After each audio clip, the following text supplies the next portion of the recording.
Hi everybody, welcome back to my workshop. I wanted to make one last video about the bike. I've got about 100 miles on it.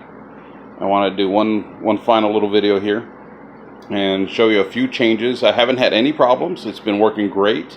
Still having a lot of fun on it. I got about 100 miles on this now.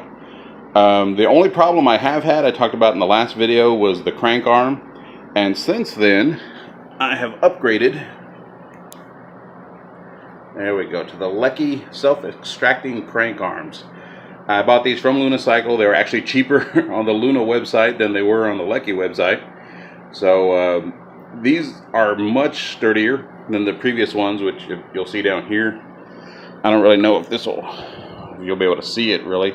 But this is the Bafang crank arm. And what happens whenever you put a lot of pressure on this, whenever you pedal real hard, I don't know if you can see it on the video, but it kind of rounds out the little square peg in here.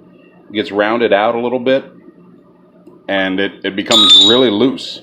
So if you're putting any real power into your pedals, those Bafang crank arms aren't going to work for you. You're probably going to want to upgrade to the Leckys or something like that. It's a much sturdier construction, and it's really been taking the punishment I've been putting out. Now, if you're just going to, ride the bike just to, use the throttle to get from place to place and just want a place to put your feet, the Bafangs are going to be perfect for you. If that's your goal, then just stick with the Bafang crank arms and you'll be fine. Or if you just want to pedal more for show than for go, again, the Bafang crank arms are going to be good.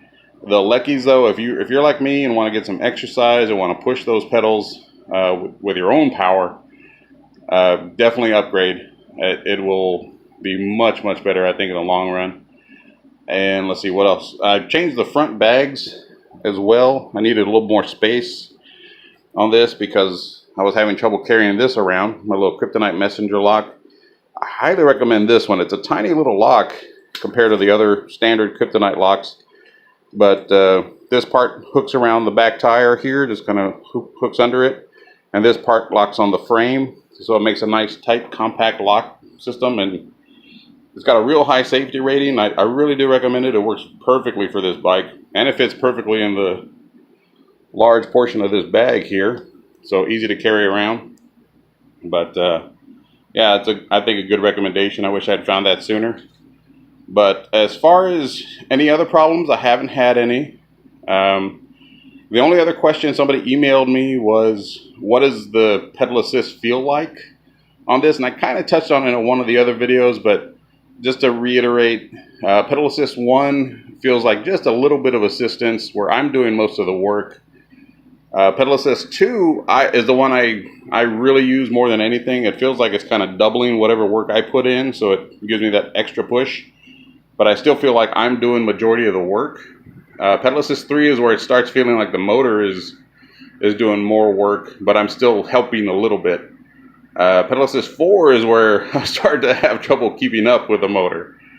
And pedal assist 5, honestly, for me, if you're going there, you might as well just hit the throttle and not worry about pedaling at all, because you're not going to keep up with that motor at pedal assist 5, at least on this bike. But that's what it feels like to me.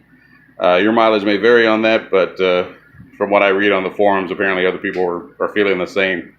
But again, just wanted to do one final video just to let you guys know how it's going at 100 miles. And yeah, still shoot me some questions, emails, comments, whatever you need, and I'll be happy to answer them as quickly as possible, all right? All right, thanks, guys. Bye.